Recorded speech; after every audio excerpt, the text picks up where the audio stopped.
Now you are familiar with Cartesian coordinate system, cylindrical coordinate system and spherical coordinate system. We have seen that how any point or any vector can be represented using these coordinate system, isn't it?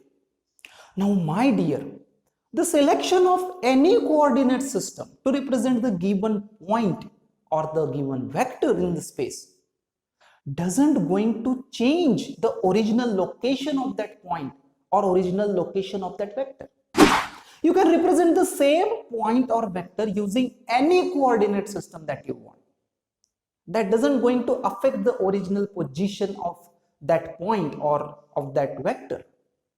Actually, we select such coordinate system so that we could minimize our calculational complexities. In one EMT problem, if you are going to find the electric field because of point charge, then the selection of spherical coordinate system will be much easier than the Cartesian and cylindrical. If you are finding the magnetic field because of current carrying conductor, then in such case, cylindrical coordinate system will be more sophisticated. So what I am trying to convince you is that the selection of coordinate system depends on the EMT problem that you are solving. We select such coordinate system so that our calculational complexities will be less. So my dear, we will face many situations where we need to convert from one coordinate system to another.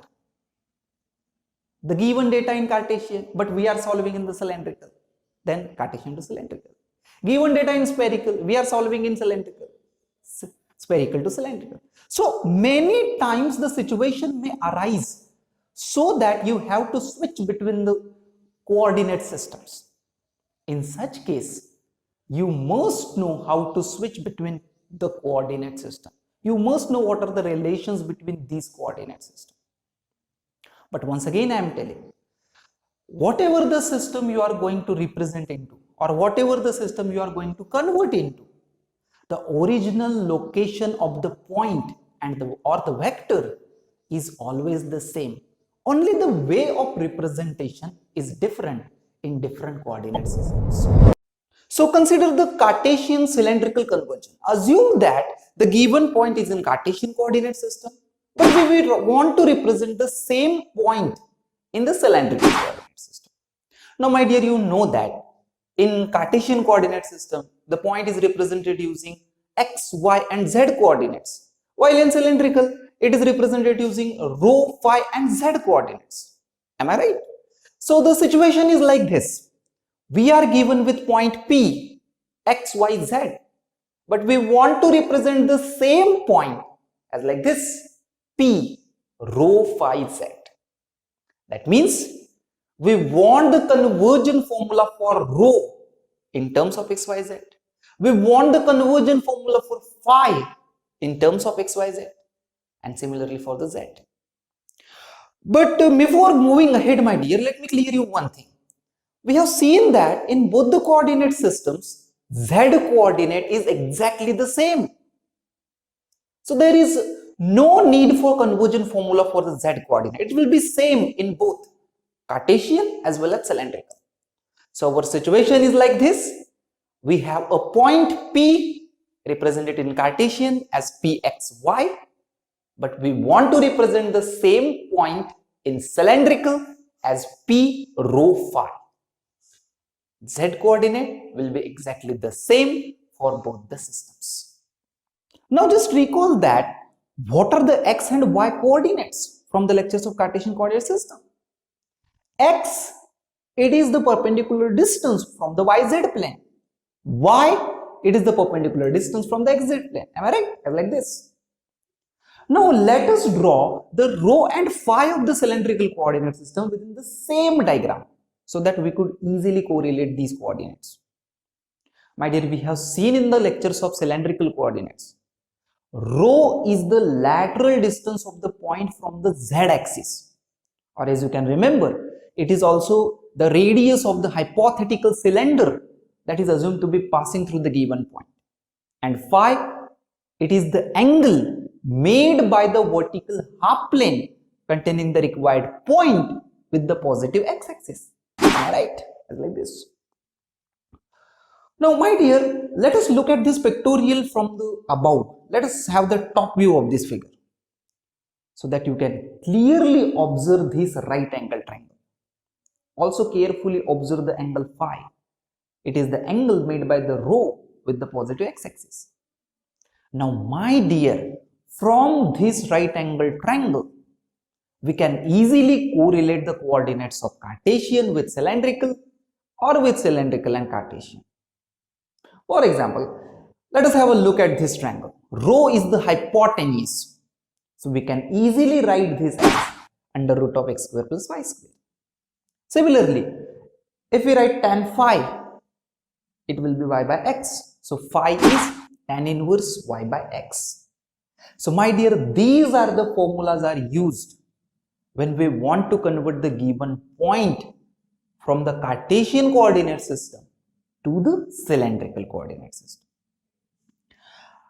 In the situation of conversion from cylindrical to Cartesian, that means we already have the rho and phi coordinates, but we want to represent it using Cartesian, using x and y coordinates.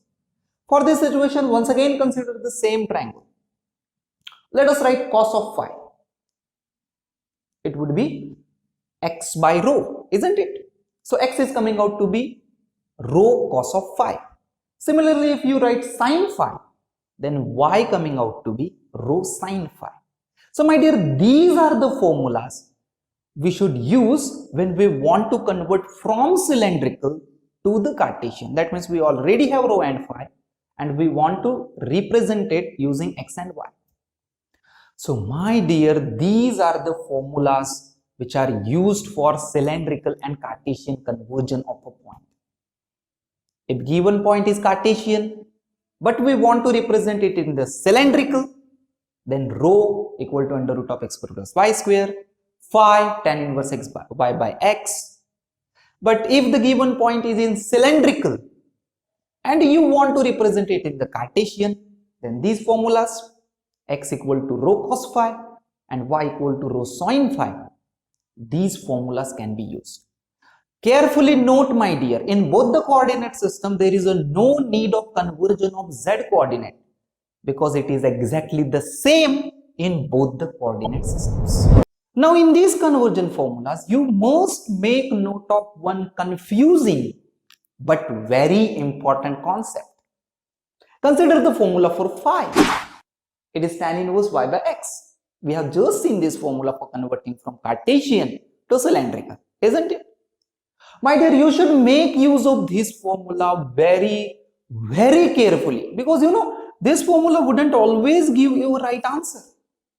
For example, consider a Cartesian point 1, 1, 0, which is in the first quadrant. X is 1, y is 1, and we have intentionally taken z equal to 0. So this is in the first quadrant of the xy plane. The phi for this point is tan inverse y by x tan inverse 1 by 1, which is 45, which is exactly okay. But now, my dear, consider the point -1, -1, 0. This point is in the third quadrant of the xy plane. And just remember the lectures of cylindrical coordinates. We always measure the phi in anti-clockwise direction from the plus x-axis. So phi for this point is like this. But if you are trying to calculate the phi for this point by using our formula tan inverse y by x, so once again it is coming out to be tan inverse 1 by 1, which is 45. It is coming out to be exactly the same as this point. And as you can clearly observe from both of these diagrams, the phi for these points are not at all same. This point is in first quadrant, this point is in third quadrant. So, you know, this formula wouldn't always give you an correct answer. So, we have to make certain modifications to this formula. We will write this formula as like this. We will consider only absolute values of x and y. We won't consider their plus and minus. And we will write the formula for phi as like this. Phi equal to tan inverse mod of y by x. And then according to the quadrant of the given point, according to the xy quadrant of the given point, we will add or subtract some extra term manually. For example, consider the point is in first quadrant as like this. Then in the first quadrant, there is no need to add or subtract any extra term, because the angle given by our formula and the angle by our definition both are exactly same. So there is no need to add or subtract any term from this tan inverse y by x. So it is exactly okay. Consider the given point is in second quadrant of xy plane. That means x is negative and y is positive.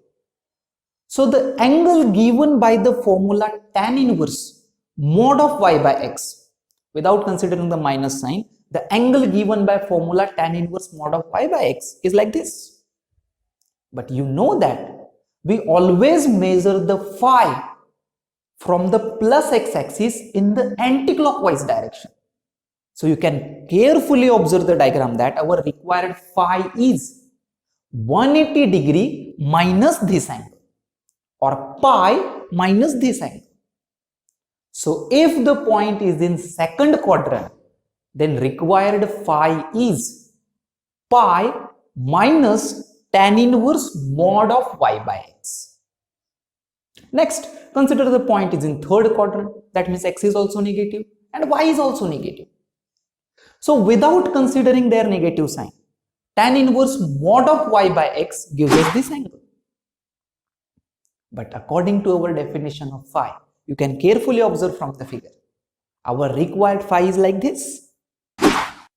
So when point is in third quadrant, phi is given as pi plus tan inverse mod of y by x. And finally, if point is in fourth quadrant, like this, then the angle given by tan inverse mod of y by x is like this.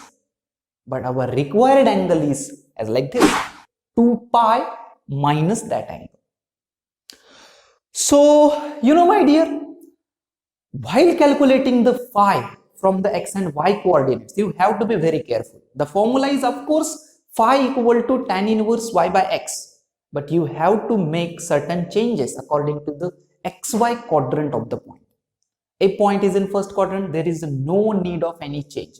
But if point is in second quadrant, third or fourth, then you have to add or subtract certain other term as we have just seen with that original formula. Now let us solve few numerical. You can read the question from your screen. We are given with the point which is represented in Cartesian and we want to represent the same point in the cylindrical. The given point is minus 3, 4, 5. That means x is minus 3, y is 4 and z is 5.